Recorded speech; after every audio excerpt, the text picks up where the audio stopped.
મિત્રો તાજેતરમાં હાર્દિક પંડ્યાએ આઈસીસી ચેમ્પિયન્સ ટ્રોફી 2025માં પાકિસ્તાન સામે શાનદાર બોલિંગ કરી હતી અને 2 વિકેટ ઝડપી હતી.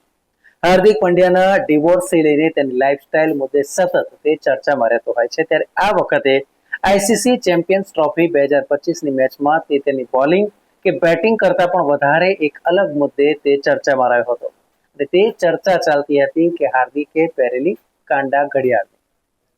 આ ઘડિયાળની કિંમત કરોડો રૂપિયાની છે તેવું સામે આવે છે. ત્યારે આ જ વિષય પર આપણે ચર્ચા કરીશું. નમસ્કાર, રિયલ વોઇસ ઓફ ઇન્ડિયામાં આપનું સ્વાગત. મારું નામ છે નેહલ મોદી. મિત્રો, આઈસીસી ચેમ્પિયન્સ ટ્રોફી 2025માં ભારત અને પાકિસ્તાન વચ્ચેની મેચ 23 ફેબ્રુઆરીના રોજ દુબઈ ખાતે યોજવામાં આવી હતી અને આ મેચમાં ભારતના સ્ટાર ખેલાડી હાર્દિક પંડ્યાએ શાનદાર બોલિંગ કરી હતી.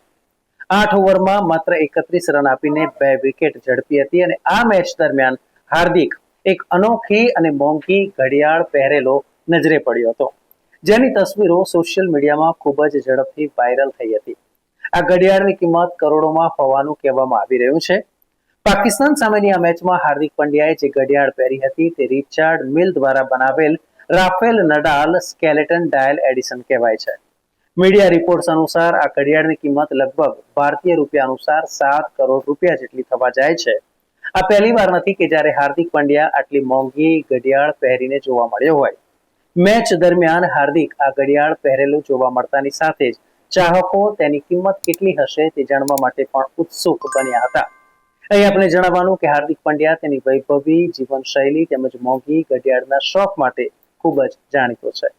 આ ઘડિયાળની કિંમત $માં લગભગ $8 લાખ જેટલી થાય છે.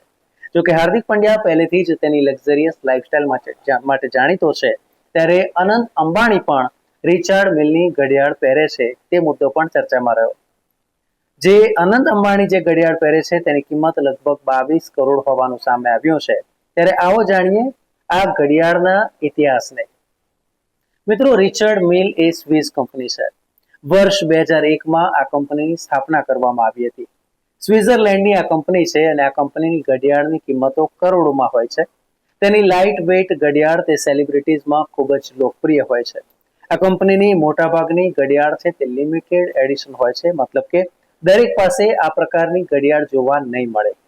વાર્ષિક 15% ગ્રોથ સાથે કંપની આગળ વધી રહી છે.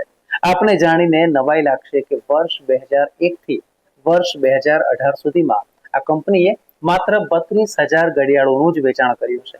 જોકે કેટલાક ટીકાકારો આ ઘડિયાળની ડિઝાઇનને લઈને એમ પણ કહે છે કે આ કંપનીની ડિઝાઇનમાં કશું જ ખાસ હોતું નથી, પણ કંપની તેની પરવા કરતી નથી અને નિરંતર પ્રગતિ કરી રહી છે. મિત્રો, મને આશા છે કે આ વિડીયો આપને ચોક્કસથી પસંદ આવ્યો હશે અને આવા જ માહિતીસભર વિડીયો માટે આપ જોતા રહો રિયલ વોઇસ ઓફ